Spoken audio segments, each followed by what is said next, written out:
ao vivo. Olá, boa noite.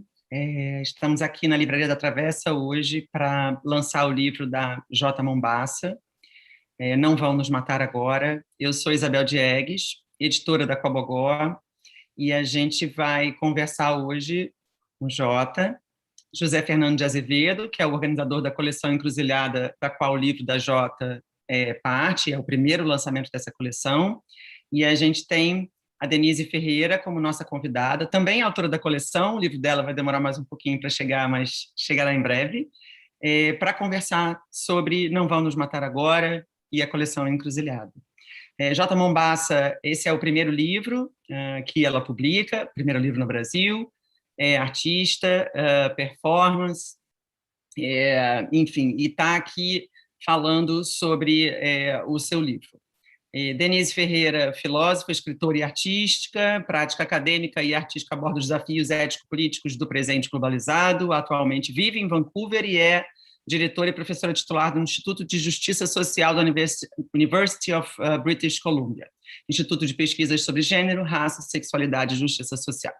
José Fernando Peixoto de Azevedo é doutor em filosofia pela USP, professor da Escola de Arte Dramática da ECA USP, atua ainda como curador independente, dramaturgo e diretor de teatro do Teatro dos Narradores, sendo ainda colaborador do grupo de teatro negro Os Crespos, além de outros coletivos teatrais. Jota, nossa autora, artista, performer, intelectual, não vão nos matar agora. Então, eu passo a palavra para vocês, eu vou estar aqui assistindo, que é o que viemos fazer aqui hoje à noite. O livro da Jota já está nas livrarias, está à venda na Livraria da Travessa, nas lojas, online, e aí a gente começa a conversa. Obrigada, Zé Fernando, Denise, Jota, bem-vindos. Bom, boa noite a todas. Quero saudar a Bel, o Jota, Denise, pessoal da Travessa.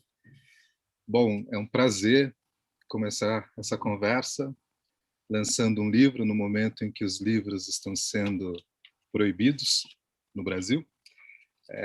Lançar um livro é sempre uma aposta e uma ação nessa situação de guerra em que fomos lançados, né? Quero começar falando um pouco a partir do lugar que o livro da Jota, que o seu livro, Jota, ocupa na coleção. Não por acaso é o primeiro livro e de certo modo ele lança uma espécie de plataforma de pensamento que, tenho a impressão, define o que a gente imaginou com essa coleção, que tem o nome de Encruzilhada. Certamente a gente pensou em Encruzilhada como a possibilidade de instauração de outras temporalidades, outras corporalidades, a Encruzilhada como possibilidade de viver e produzir outras formas de inscrição no mundo e talvez outros mundos, outras possibilidades de mundo, né? E quando vem o seu livro, de certo modo, já no título, a partir dessa referência a Conceição Evaristo, se não me engano, ele instaura uma conversa sobre tempo. Em geral, essa conversa tende a começar, isso aconteceu inclusive no primeiro lançamento do livro, sobre a ideia do tempo espiralar, né? O modo como você remete a essa noção que a Leda Maria Martins elabora. Mas tem um outro aspecto desse debate sobre o tempo que me interessa muito e que está cravado no título, que é esse agora. Eu queria começar conversando com você, ouvindo de você um pouco sobre este agora.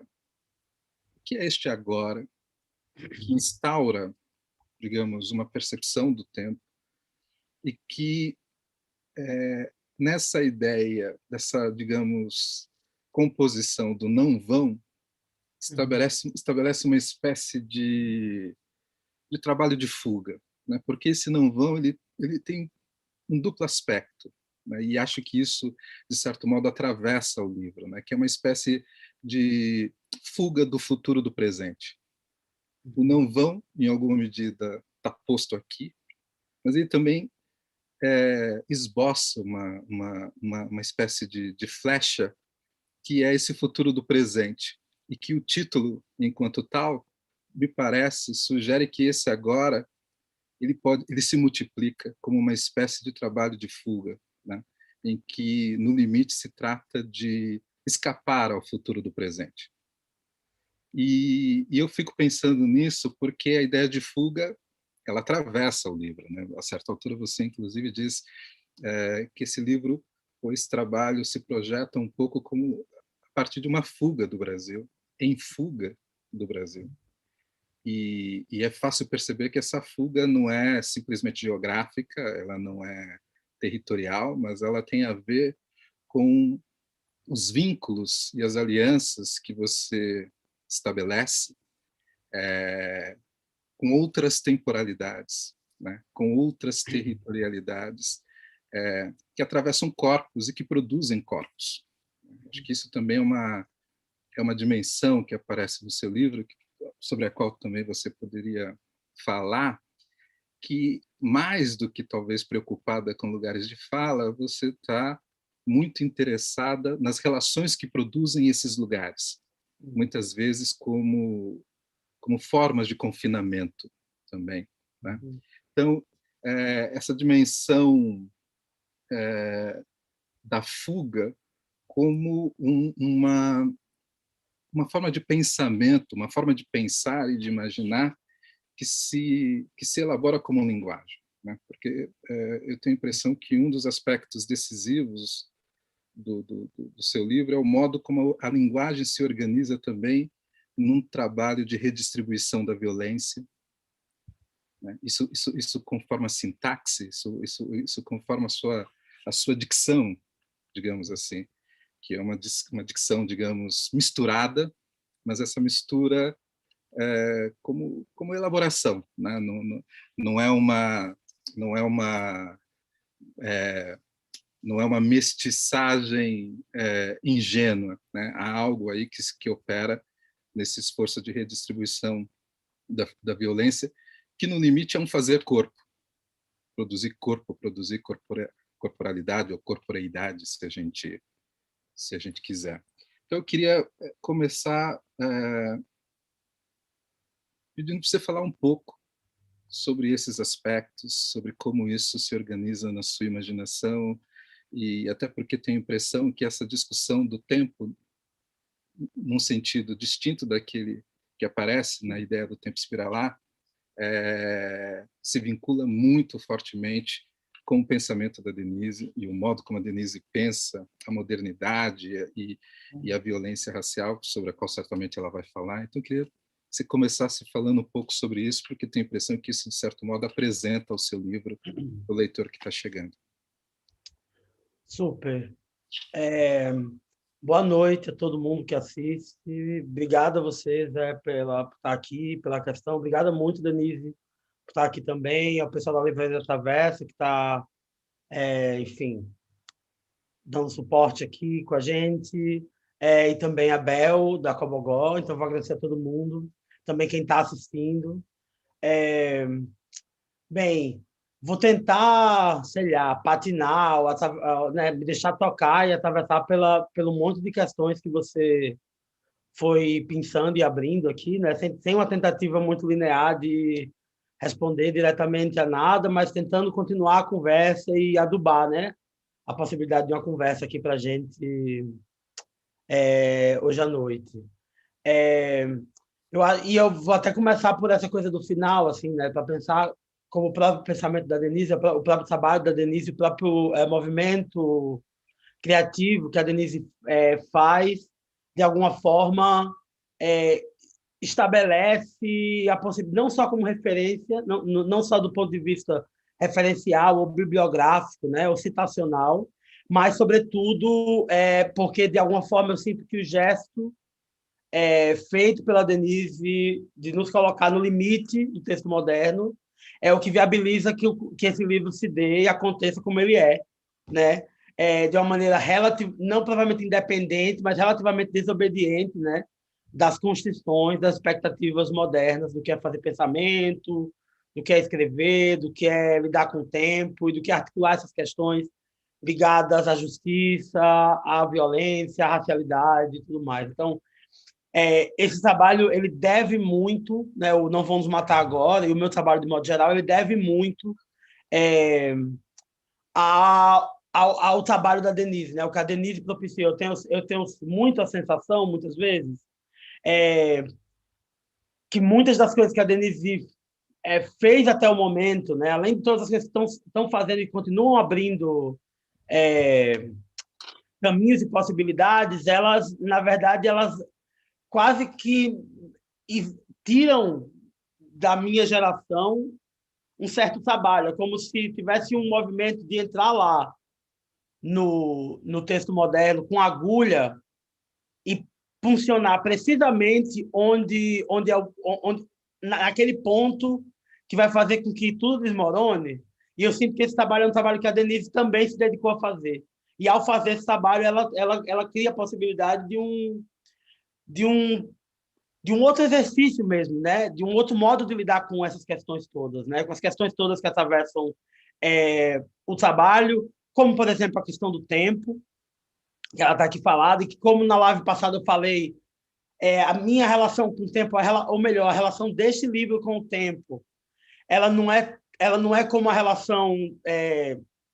não é propriamente da ordem do tempo espiralar, embora é atravessada por isso, porque, como eu dizia, nesse livro eu estou muito mais em tensão com as constituições crononormativas, temporais, né, da lógica com que o tempo moderno é organizado, do que propriamente assentado num outro chão, né, como é a proposição e o modo como a Leda, né, constrói esse processo. Então, aqui é um livro que tem a ver com disputa, né? Na live passada a gente falou muito sobre barricada, e agora a gente fala sobre fuga, que eu acho que são dois movimentos não equivalentes, mas, em alguma medida, complementares, ou que podem funcionar junto, né? A construção de barricadas para ganhar tempo, para que a fuga seja possível, para ganhar tempo, para que esses outros movimentos, né, de fuga através da linguagem, para além da linguagem, se tornem viáveis, né, e disponíveis, né, de alguma coletivamente. Então, esse livro é um livro que está atravessado dessa conflitividade. Ele tá muito mais marcado por essa conflitividade do que eu gostaria de estar no momento agora, o momento em que eu me encontro particularmente, né, que é um momento que já é algo... Já é um depois desse livro, né? Depois dos textos que compuseram esse livro. É um momento já de tentar encontrar outras possibilidades que não as possibilidades conflitivas e barricantes que estão presentes nesse livro, né? E aí isso acaba determinando de maneira muito direta, né, as possibilidades que o livro gera, assim, ou pelo menos as possibilidades que conscientemente, né, na escrita, eu tento colocar no livro. Então, digamos assim, os caminhos que estão aí se abrindo, no limite, eles estão informados por essa necessidade de confrontar o tempo de maneira conflitiva. E confrontar esse tempo, agora o tempo, não o tempo, a temporalidade, mas, digamos assim, a época, ou o realismo social que está disponível para a gente, que a gente consegue ler com as ferramentas que a gente tem agora, né? Então, esse livro é um livro que vai fazer esse confronto diretamente e vai fazer isso precisamente pela performance de uma afirmação impossível, né? Porque, ao dizer não vamos matar agora, pode parecer que o livro esquece que, de alguma forma, nos matam, né? Mas, na verdade, não. O livro não consegue...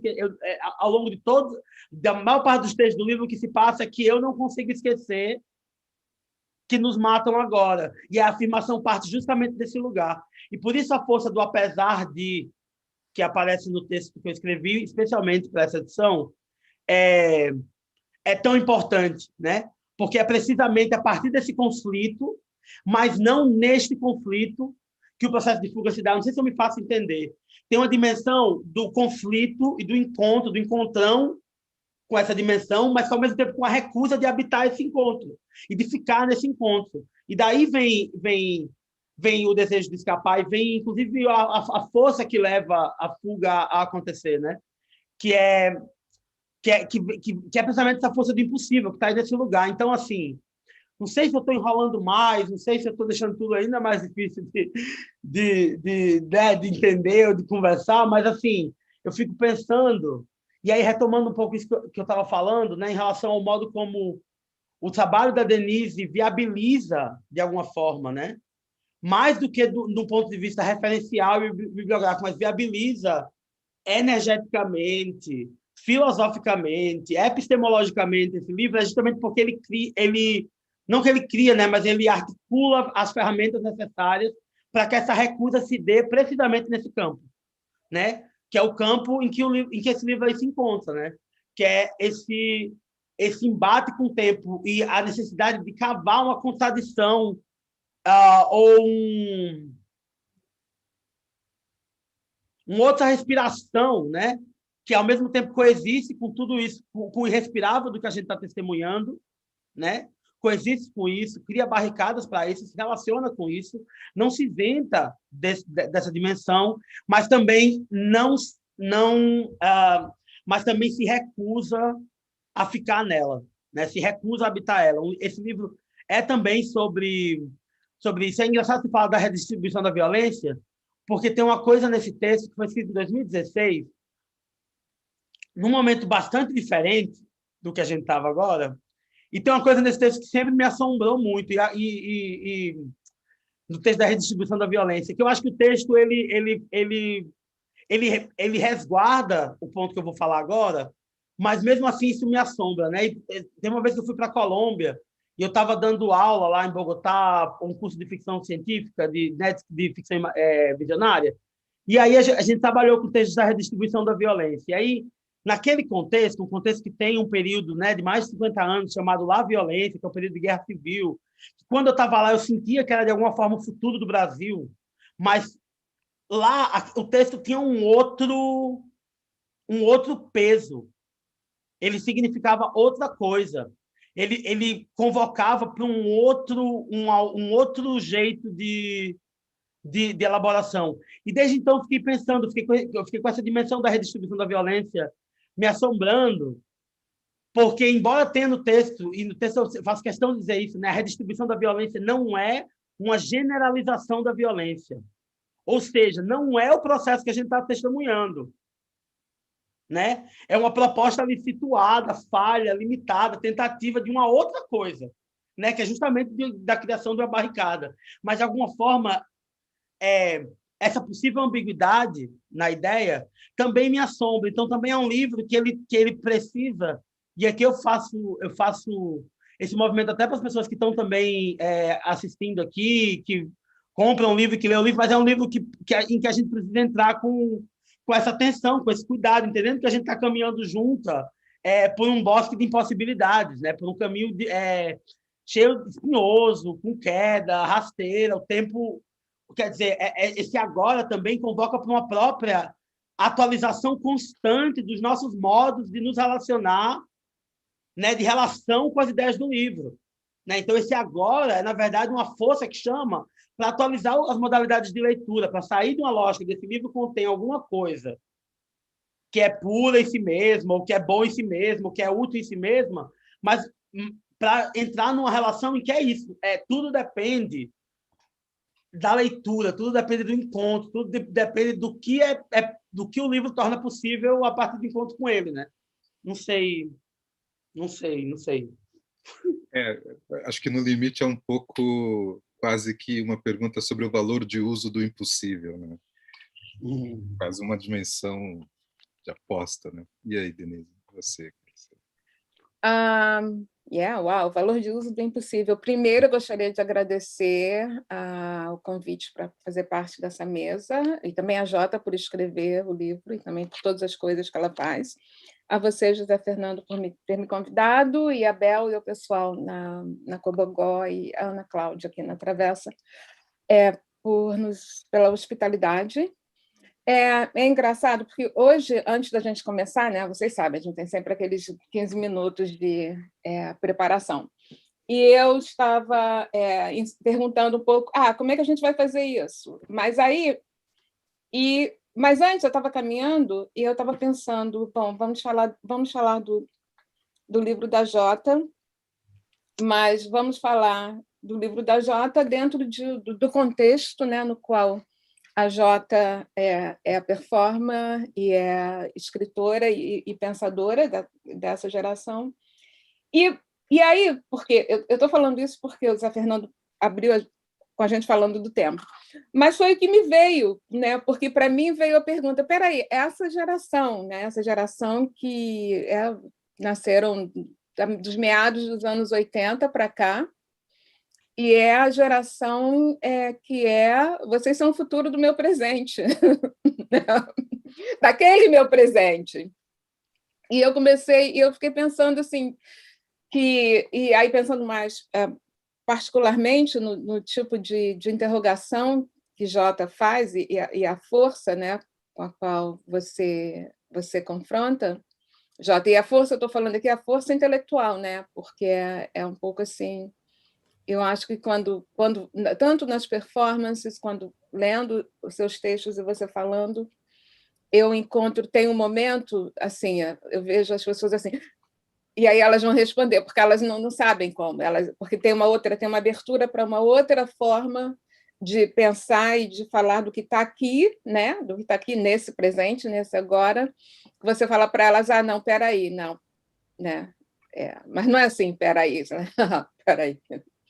E elas têm que pensar. Então, eu fiquei pensando, de uma certa forma. Não, porque, entendeu? Desses últimos muitos anos, eu tenho falado muito sobre aquele momento, sobre aquele presente, um pouco que lamentando. E quando eu estava pensando sobre o seu trabalho em particular, porque você foi a primeira dessa geração que eu conheci, né? Depois eu descobri que tinha mais outras pérolas, mas você foi a primeira pérola que eu conheci. E vocês são todas amigas também, né? Todo mundo junto. Mas eu fiquei pensando que na verdade não deu errado, né? Porque, de uma certa forma, a crítica que eu faço ao discurso moderno, ao texto moderno, é a crítica que eu faço à minha geração, né? Aquela mobilização de identidade, né? Que dá em lugar de fala e outras coisas, e como ainda estava aprisionada pela gramática moderna. Então, é isso, né, que está ali. Agora, durante algum tempo, eu olhava para aquele momento, e para a minha crítica, que eu escrevi nos anos 90, em algum momento, e via a falha. E agora, e também não só a falha daquela geração dos anos 80, mas também do programa, dos projetos de governo do PT. Né? E eu só via a falha. E agora estou vendo essa falha que ocorreu não porque a gente não deu certo, mas porque a gente deu muito certo, né? Até ficar no poder. Essa falha criou a possibilidade, e várias delas institucionais e de todos os tipos, né, de todos os elementos que a gente precisa, ela criou a possibilidade para você chegar, mas em vez de ficar citando a gente, né, porque a geração foi para o poder e esqueceu, né, do que a gente estava fazendo, a gente se acomodou, mas em vez de citar, a gente pegar onde a gente parou, entendeu? E enquanto, né, os meus amigos e amigas foram ser ministros e secretárias de governo, não sei o quê, a sua geração, quando chega, pega... então eles foram até ali, né? Então, como é que a gente vai para outro lugar? Né? O que acontece quando o pensamento não é um pensamento que está demandando inclusão, representação, visibilidade, mas, ao contrário, já se encontra com... no limite da visibilidade, vendo como que vira um círculo, né? Quando você chega aqui na visibilidade, você está caindo de volta para dentro. Então, eu acho que é interessante, porque eu estou falando, claro, eu estou falando desse tempo linear, mas, na verdade, eu acho que que aconteceu porque vocês chegaram, porque você, para mim em particular, entrou nesse palco, pisou nesse palco, é que aquele tempo também abriu, entendeu? Aquele presente agora tem outras possibilidades, né? E aí abriu a encruzilhada. E falando de encruzilhada, eu estava fazendo eu abri um jogo, foi na terça-feira, eu vou falar sobre isso e parar um pouco. Eu abri um jogo na terça-feira de tarô para um grupo, né, que a gente está trabalhando num projeto, não vou falar dos detalhes, E aí veio a carta, o 2 de espadas, que é uma carta de uma mulher segurando, ela, para mim é uma figura feminina, segurando 2 espadas, assim, vendada, aí tem a lua atrás da água, e a gente sempre, quando olha para aquela carta tem esse significado de encruzilhada, não, mas assim, de paralisia, né? O significado que a gente dá de paralisia ou de equilíbrio. Uhum. E olhando naquele momento, com aquelas pessoas, que estava faltando você, que você não estava lá, mas você devia ter estado lá, você é uma delas, você sabe? E o que eu vi, pela primeira vez eu vi a carta como encruzilhada, que na verdade e mais importante do que isso, que é uma encruzilhada que é totalmente quer dizer, uma imagem que me lembra como a encruzilhada não é binária. Porque na paralisia a gente tem entre as 2 ideias. E essa carta não só ela mostra que tem um caminho de trás da água e da lua, mas tem o caminho da frente que você não vê, né? E esse caminho está aberto para todas as possibilidades. Então, eu acho assim, diante do seu trabalho, é isso que eu vejo, que aquele passado tinha todas essas possibilidades que estão sempre aí, né? Estão sempre abertas.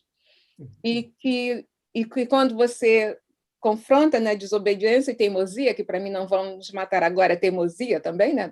Não vão nos matar agora. É isso, né? E a gente não sabe, não está definido, não tem nome, não está construído, não está representado. Então, Então, seria legal especular sobre essa condição no tempo, né? Ainda porque a gente vive nesse tempo, e se a gente não habitasse esse momento, né? Se o tempo também trouxesse essa outra abertura, que não é histórica, não é orgânica, que é cósmica, quântica, ou outra coisa que a gente nem sabe, né? O que acontece com agora? O que vira o agora? O que vira o agora? Quer falar, Zé? Eu quero te ouvir sobre isso, até porque eu entendia o seu agora como uma espécie de quebra, de brecha no presente. Para mim, esse seu agora não se confunde com o presente. É por isso que essa dimensão do não vão nos matar agora tem essa birra que é epistemológica, mas que é política, como toda questão epistemológica, como diria o Viveira de Castro, é política, né? Quer dizer, esse agora é uma brecha, né? E ele é um desvio também. Ele dimensiona esse trabalho em fuga, né? Eu percebia dessa maneira. Então eu queria te ouvir sobre o que a Denise falou, como você percebe isso. Eu ouvindo a Denise, eu fiquei pensando sobre a falha que dá certo, sabe assim? Pensando sobre que eu acho que isso tem muito a ver com essa conversa, né? Porque eu acho que é o mesmo movimento que de alguma forma viabiliza, né, esse livro, e não só esse livro, mas todas as emergências radicais, pretas, trans, desobedientes e dissidentes que estão se dando nesse momento, né, no território hoje conhecido como Brasil. Todas essas possibilidades elas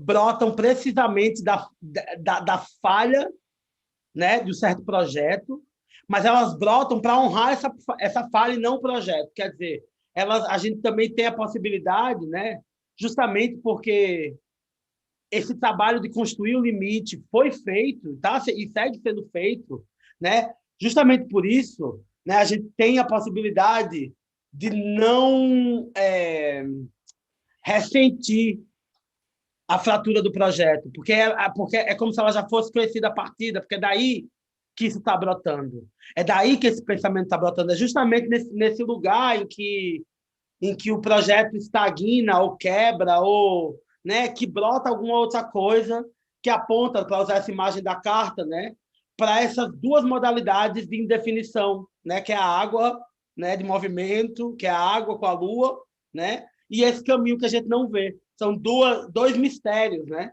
que, na verdade, estão aí nesse momento. Então, eu acho que, pensando, né, situando a gente nesse lugar que é da ordem, no tempo, né, no tempo que a gente está, de alguma forma, condicionada, né, em alguma medida a viver,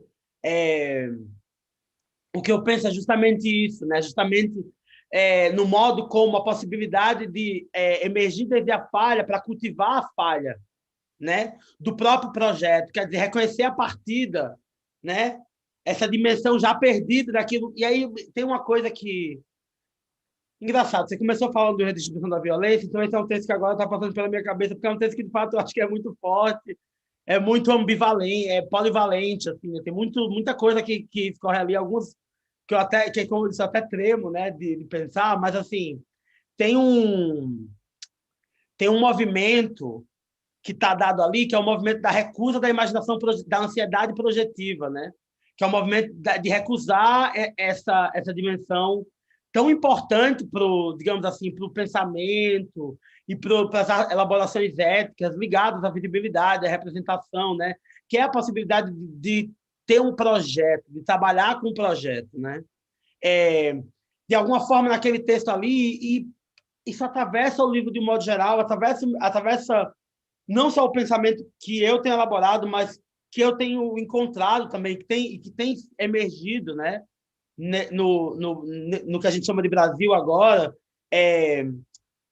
tem essa recusa do projeto, me parece justamente um modo de honrar a falha, porque não é recusar o projeto que a gente tem medo que dê errado, não, é recusar o projeto para preservar a possibilidade de que dê errado de maneiras que a gente nem imagina, para preservar a possibilidade de que tem algo nesse movimento que a gente está fazendo, que está se dando, que é um movimento, que eu não estou falando agora de um movimento político, né? Um movimento da construção do ideal de nação, não, estou falando do movimento de vida mesmo, né? De nós que estamos testemunhando, né, a brutalização da vida em várias instâncias, e insistindo e dizendo não vamos matar agora. Então, nesse movimento aí, tem uma recusa do projeto, que é, na verdade, um desejo de preservar a possibilidade de caminhar rumo a um desconhecido que a gente está nutrindo e alimentando também de maneiras improváveis. Assim. Isso me lembra muito esse ponto do Dois de Espadas, que é esse olhar para um caminho que você não conhece. E é claro que, se a gente pensa, né, no tarô, as espadas, o intelecto, tem um desejo de conhecer, de apreender, de racionalizar e ver, e saber por onde a gente vai caminhar antes da gente ir, mas tem também um movimento que se dá, e que eu acho que é da ordem da encruzilhada mesmo, né? Que permite lidar com o que a gente não sabe, caminhar junto com isso. Caminhar rumo a isso. Eu acho que isso é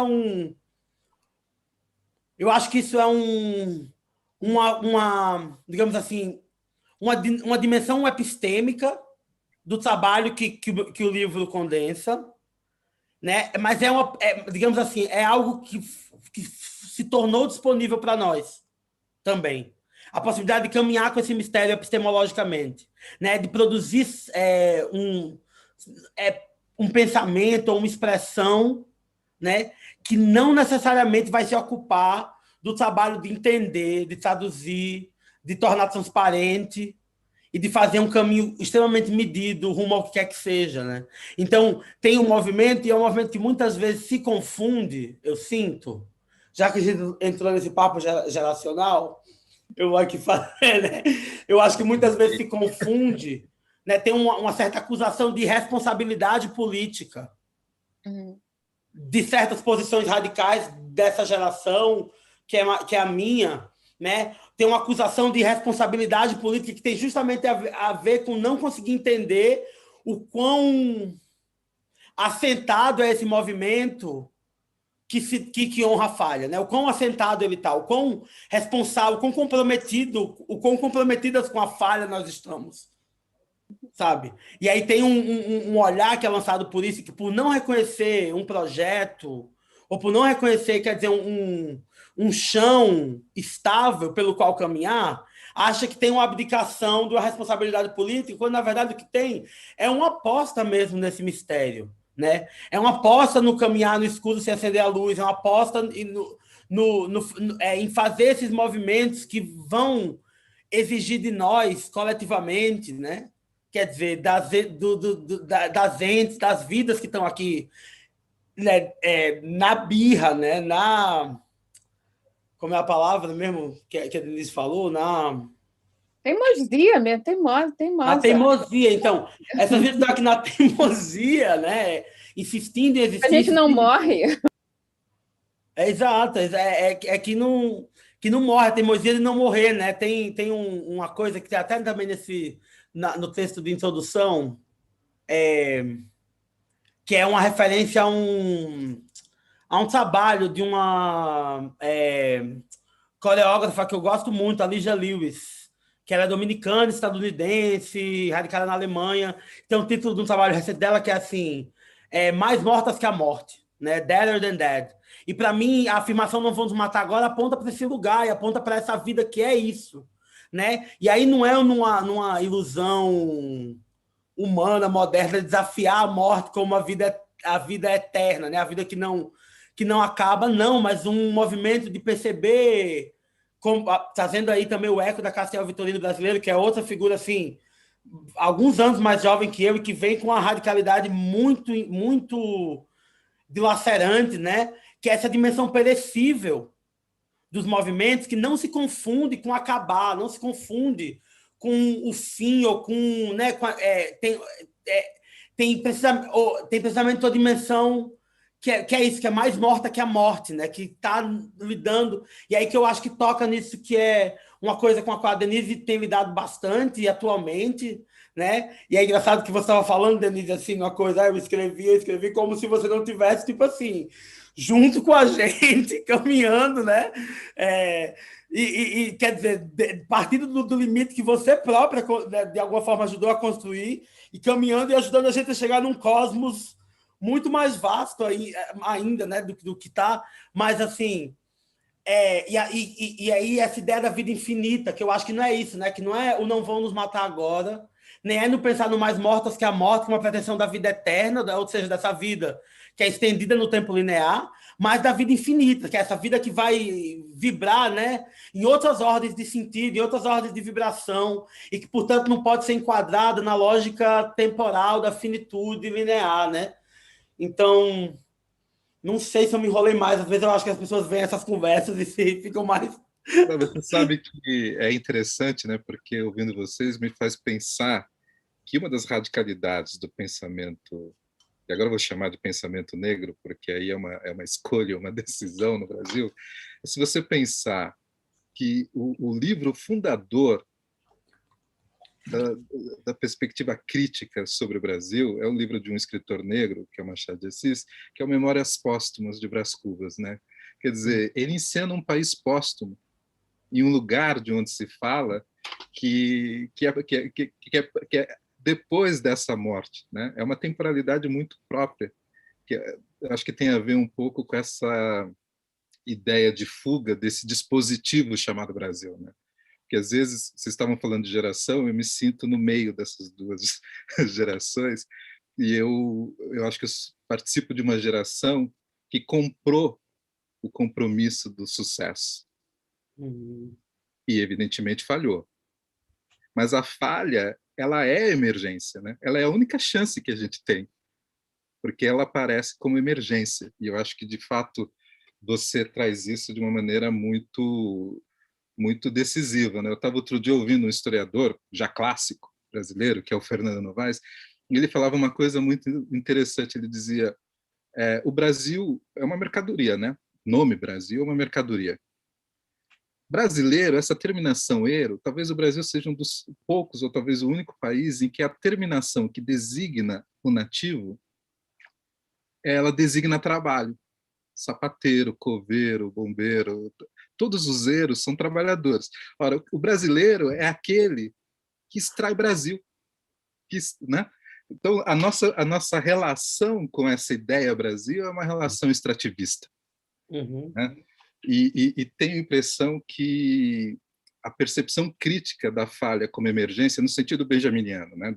da verdadeira exceção, ela traz uma perspectiva, que é isso que a gente está chamando de fuga, né? Que é de pensar outras possibilidades.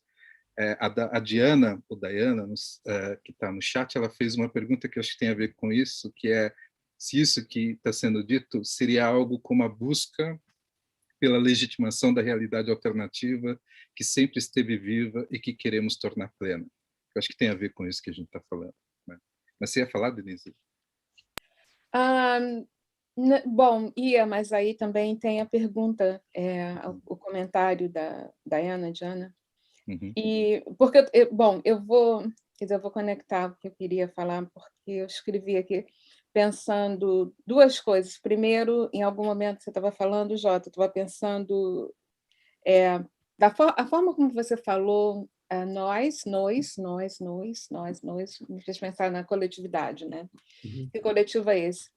E depois, alguma outra coisa que você falou, que o Zé Fernando falou, eu pensei que essa coletividade está morta. E aí, né, mas morta, está morta já no discurso racial brasileiro, né? O brasileiro é morto, né? Porque a morte de indígenas e de pretos é que vai criar esse Brasil. Sem essas mortes, não tem. Né? Então, o trabalho do brasileiro é esse trabalho de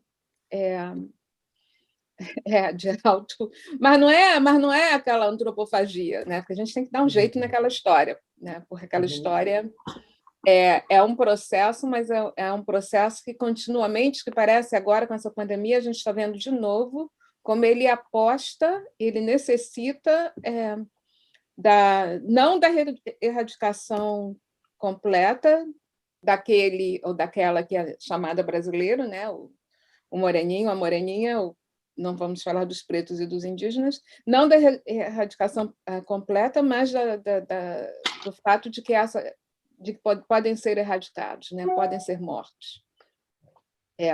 Porque também esse brasileiro, esse trabalho, não ocorreria sem a sua matéria-prima, né?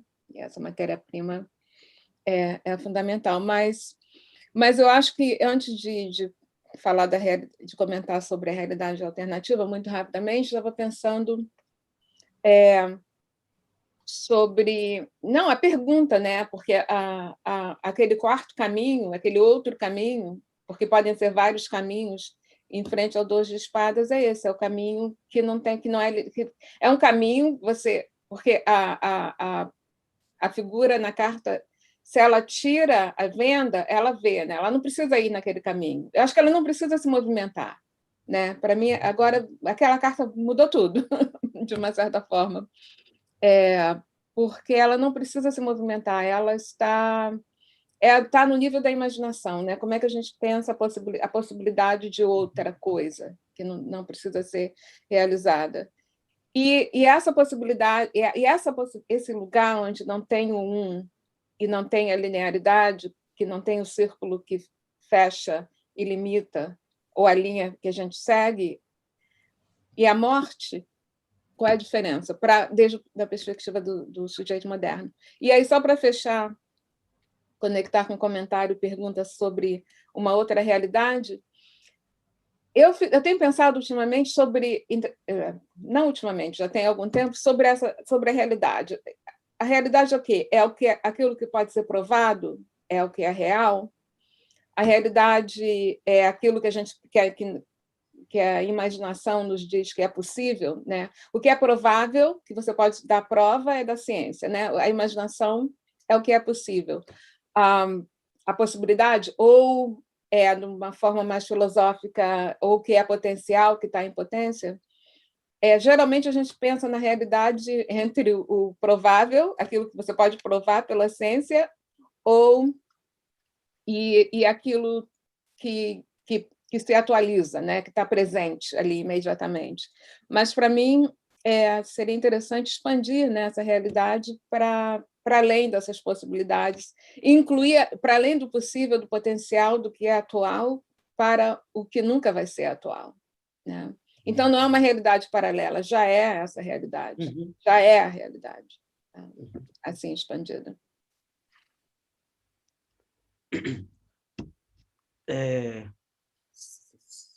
Fico pensando que na sequência do que você estava falando, Denise, sobre essa dimensão do que é a realidade, de que não é, né, afirmando não é uma realidade paralela, né, algo que já está. Eu acho que isso também atravessa esse agora, também atravessa um certo aqui, né, que não é imediatamente territorial, né? Porque ele tem a ver com o lugar de uma vibração, o lugar de uma força, de uma certa manifestação, né? Ele não é um aqui que agora mesmo, nesse momento, ele é multilocal. Então, esse agora e esse aqui que já permite muito mais do que um só pilão, digamos assim, de realidade, uma só localidade, uma só temporalidade, né? Então, um agora que não é só, sei lá, agora para mim, são 11h47 da noite aqui, são 7h47, assim, para além dessas coordenadas, né? Dentro, digamos assim, né, do modo como a nossa sociedade global organiza o tempo, tem esse agora que é justamente, enfim, talvez o terreno, né, radical dessas múltiplas manifestações que já estão presentes na encruzilhada, né? Porque a encruzilhada, né, se a gente continua pensando da maneira como a gente está, né, e com os ecos que a gente tem aqui da Aleda, né, etc. A encruzilhada é justamente esse lugar em que essas coisas todas estão, né? Então não tem um movimento como a Denise estava falando agora, não tem um movimento que é o de afirmar ou habitar uma realidade paralela, né? Porque ela já está, ela já é aqui, já é agora, e nem muito menos o movimento de tentar legitimar esse lugar, porque isso significaria necessariamente devolver o que quer que essas outras coisas todas sejam para o terreno da representação, da visibilidade, né, dos modos de descrição que estão socialmente disponíveis, institucionalmente disponíveis atualmente, né? Então, o movimento me parece ser até de outra ordem. Isso me lembra uma vez que eu perguntei para a Denise, não sei se você lembra, Denise, eu sempre conto essa história, por aí por onde eu ando, mas é a primeira vez que eu vou contar na sua frente. Mas eu te perguntei alguma coisa assim, tá, beleza, como é que a gente... o fim do mundo como conhecemos, né? Esse lugar, e como é que a gente habita isso, ou aponta para isso, ou caminha para isso, né? E quando a gente está cercada, diz que a gente está cercada, testemunhando isso que a gente está testemunhando, né? Lidando com as constituições do texto moderno colonial materialmente implicadas na nossa vida. E você respondeu alguma coisa como assim, eu tento existir, ou viver, ou agir como se. Eu procuro agir como se, né? E como se fosse, né? Como se o fim do mundo como conhecemos, né? Fosse já a passagem para uma outra coisa que a gente já está. Então, esse como se, o agir como se, a radicalidade que isso propõe, em termos de como lidar com aqui, quer dizer, como encarnar e habitar o aqui e o agora, né?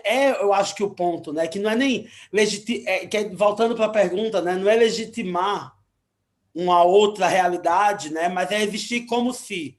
O que não é só, o que não é necessário, e aí volta para aquela coisa que a gente estava falando, assim, né?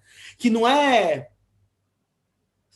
se tornar insensível, desconectar propriamente do que, porque tem uma dimensão que é encruzilhada, em que tudo isso atravessa. Então, aquilo que a gente testemunha dentro do tempo linear, né? Na nossa constituição do tempo linear, ele atravessa a encruzilhada, não tem muito como a gente fugir, está aqui também, está aqui agora também. Mas, ao mesmo tempo, esse como se também está aqui agora. Também está disponível para aqui agora. E aí eu acho que, voltando para essa questão do início da conversa, né? Do agora, né? E do tempo, e aí ganhando também essa dimensão do aqui, que é a posição de onde a mulher de duas espadas não precisa sair, porque esse aqui já é o caminho que ela não conhece, já é a água que propicia a transformação, então já está lá. Então esse aqui agora é isso, né? Ele tem a ver com, não com a atualização, mas que com alguma forma com a manifestação, né? De todas essas possibilidades. No Unpayable Debt, que é o livro que vai sair em outubro, eu resolvi escrevê-lo como um mais infinito menos infinito. Então, um que é o singular, né? Não é um que é o primeiro, mas um só como mais um deles. Uhum. Mas o possível, o potencial, o virtual. Mas eu estava pensando, Jota, voltando, quer dizer, sem voltar sem voltar muito, nesse agora, né? Principalmente, o que esse agora, concebido como você estava falando, faz com que o não vão, né? Porque esse agora depois, não, aqui, não mais aqui, antes de aqui existir, depois que aqui não existe mais, né? Antes de eu nascer, depois que eu morrer, depois que ter nascido e ter morrido não faz a menor diferença. Uhum. Então, não vão, né? Não vão. Esse agora... E, para mim, isso conecta também com uma outra parte, né? A gente vive como se esse mundo que a gente conhece já não fosse mais, e então vive nele diferentemente, e, ao mesmo tempo, também lembra né, de como a gente tem vivido nele, né? Assim, já na morte, né? Já naquele trabalho brasileiro de desaparecer com pretos e indígenas. E nisso, né? Nesse momento fora do tempo, do espaço, que eu acho que aí a minha pergunta sobre a coletividade morta volta, entendeu? Nessa. Como é que a gente pensa? Por aí vai ser. Está, Fernando? Eu queria, na verdade, engatar, né? Porque, na verdade, esse como ser gritou aqui, porque me veio um eco kantiano no meu ouvido aqui do como ser. Mas, claro, entendo a dimensão ética e política implicada nesse como ser e a imaginação como força produtiva, né? Acho que isso é talvez algo decisivo. Mas quando você fala desse aqui, isso me traz um pouco a dimensão do corpo. Uma coisa que eu tenho pensado muito, que é esse corpo negro. Veja, nós estamos aqui, os três, e de certo modo, os nossos corpos são emblemas, né? Emblemas de desejos, de sucesso, de ideias que, de certo modo, são mobilizadas para aquilo que a gente fala, escreve, pensa. Mas o fato é que o corpo negro é um corpo fronteira. Esse aqui do corpo negro é uma espécie de fronteira, e sobre a fronteira rege a lógica da exceção. Não por acaso o nome da operação no Jacarezinho era exceptis, exceção. Né? Sobre o corpo negro, tudo pode. Só que nós somos fronteiras que se movem. E a pergunta é o que acontece quando a fronteira se move? Né? Já que, no limite, estamos em fuga. Em algum lugar você faz uma pergunta parecida, quando você já pergunta sobre a margem. Né? O que acontece quando a margem se move. Não no livro, mas eu lembro de uma fala que eu já ouvi sua e você falando sobre isso. Mas eu fico pensando muito sobre esse aqui, que é este corpo que se move, e na medida que se move, é uma ameaça, né? E, portanto, é um alvo. E vou forçar um pouco a conexão com uma pergunta que veio do chat, que junta duas coisas. Né? Uma, o Márcio pergunta, na mesma pergunta, ele disse que gostaria de perguntar a Jota sobre o que é um livro. Certamente entra aí a questão do projeto. Né? E se quando você define o acabei, o que significa esse momento quando você define acabei o livro? E ele pergunta se há alguma relação disso com a ideia e cuidado da Carolina Maria de Jesus. Se há alguma influência do pensamento da Carolina no sentido de pensar um livro para você. Misturei duas coisas, né? Mas tudo bem. Uhum. Acho que faz parte. Estou aqui pensando... Eu estava ouvindo o Corpo Fronteira e essa pergunta também quanto à coletividade, né? A coletividade morta, né? Me deu vontade de ler um trecho, ler um parágrafo que não responde, mas que é quase um parágrafo que eu considero tem vários momentos de invocação, tem vários momentos de feitiço, assim, né? Com as palavras aqui. Esse é um dos momentos em que eu reconheço que isso eu acho que é um feitiço que não responde, mas de alguma forma lida com essas questões. E aí eu pensei em ler isso, assim, é um parágrafo só, do livro. A Abel está Tô de novo pedindo aqui, para mostra mostrar o o livro. livro. A gente sempre esquecendo de mostrar o livro. Mas um trecho que articula um pouco esse aqui, né? Que diz assim, é o final da carta às que vivem e vibram apesar do Brasil. É o último parágrafo que diz: é tudo experimento na borda das coisas. Lá onde estamos prestes a dissolver as ficções de poder que nos matam e aprisionam. Lá, aqui, todas essas geografias onde fomos saqueadas e nos tornamos mais do que aquilo que levaram. Onde fomos machucadas e nos tornamos mais do que o efeito da dor. Onde fomos aprisionadas e nos tornamos mais do que o cativeiro. Onde fomos brutalizadas e nos tornamos mais do que a brutalidade.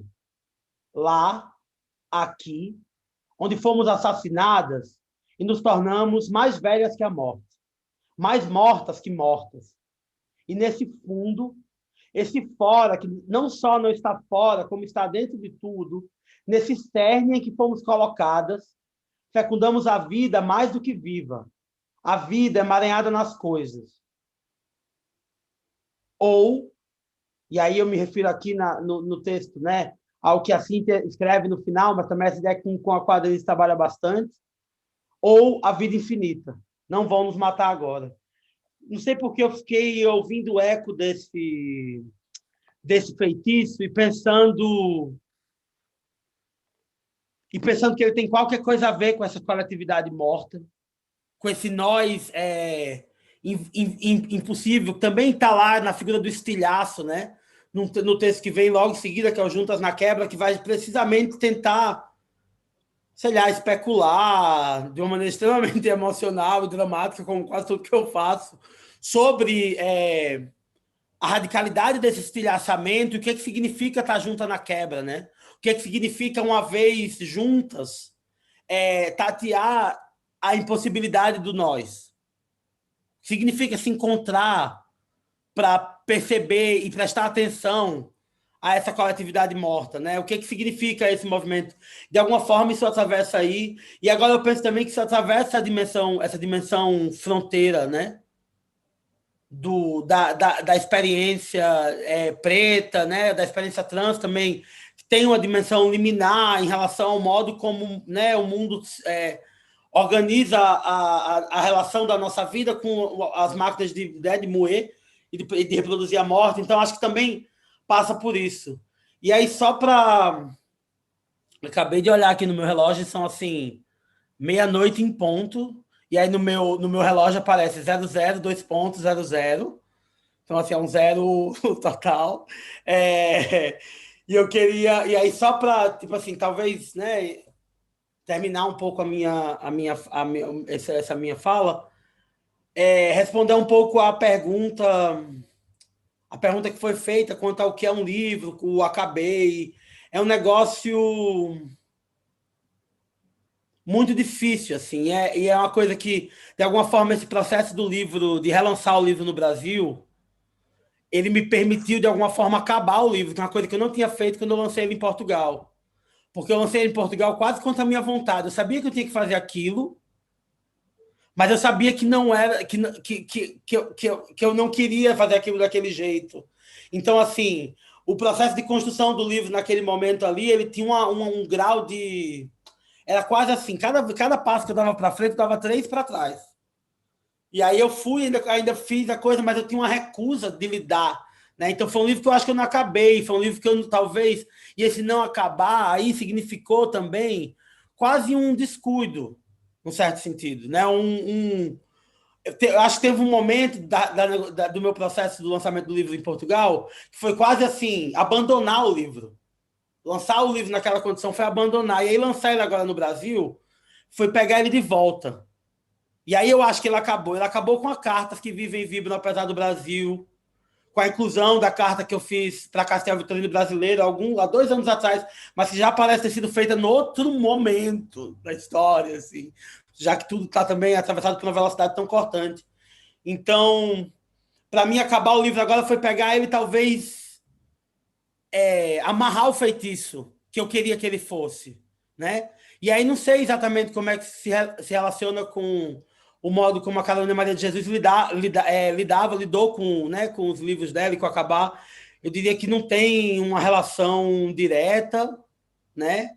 Mas de alguma forma, né, na encruzilhada a gente se encontra.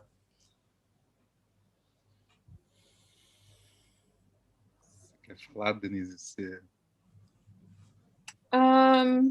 Não, eu estava pensando um pouco na sua referência, porque, né, o como se, né, essa sua referência kantiana, a referência kantiana agora. implícita no As-if, no meu As-if. Não, aí eu estava pensando na coletividade, né? Porque o As-if, eu não sei como é que fala em alemão, como se do Kant, tem essa referência a uma impossibilidade, né? Que é uma subjetividade universal, é uma contradição, né? E então, num certo sentido, quando eu penso viver no mundo como se o mundo kantiano já tivesse acabado, é exatamente o oposto.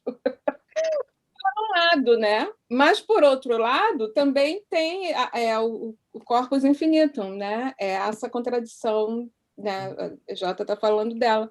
Mas o que é importante ali é exatamente a imaginação, né? O que a imaginação tem a oferecer quando ela não está controlada pelo entendimento, quando ela não volta para... Ela não está dependente numa antecipação da representação, né? Então, e eu acho que isso, pensando aqui, né, volta para a desobediência teimosa do não vão nos matar agora, né? Especialmente com esse agora estando fora do contexto que permite a binaridade a fazer o binário, a fazer o que o binário faz, que é aprisionar a gente nos círculos e nas retas, no alcance e no lugar, né? No lugar. Mas eu acho também, né, o desafio para a gente, para mim, pelo menos, continua sendo como é que a gente cria uns espaços para respirar e para viver com menos dor e menos medo, e sendo sempre o alvo, né, como você estava falando, né? Nós somos o alvo. Como é que a gente cria uns espaços para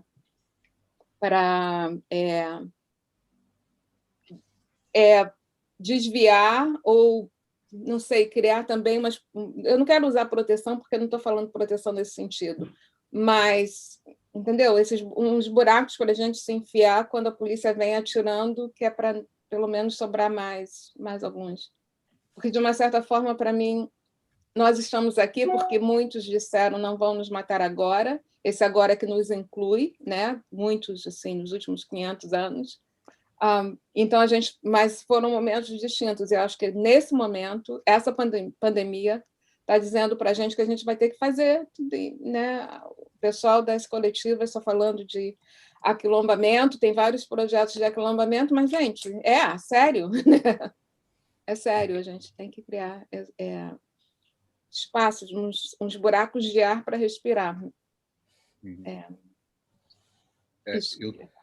Eu estou aqui na triste função de encerrar a conversa, na medida em que a Jota já está para lá da meia-noite e a gente sabe que a Denise tem um compromisso. Eu, em nome da Cobogó, da Travessa, eu quero muito agradecer a vocês, porque vocês são duas figuras-chave na estruturação dessa coleção, e, de certo modo, essa encruzilhada que define a coleção é também a tentativa de instaurar essas outras temporalidades que resultam desses encontros, que às vezes são provisórios, precários, mas que, de certo modo, definem também isso que a gente está chamando de falha, né? Que a gente não pode esquecer que toda a reação que vem como violência nesse momento no Brasil é também uma resposta à ameaça que essa falha acena, né? E acho que é tão, digamos, forte e violenta quanto a força dessa falha e dessa ameaça. E acho que, como tentativa de organização do pensamento, a coleção, a partir dos livros que vocês estão trazendo, que nós estamos juntando, participa um pouco desse combate, né? Estamos tentando falhar juntos. Acho que essa é uma perspectiva importante. Então, eu queria agradecer a vocês, ao pessoal que está no chat assistindo, e boa noite, Jota, boa noite, pessoal do chat, boa tarde, Denise, e até a próxima. Boa noite, obrigada, gente. Obrigado a todos. Obrigado a todo mundo.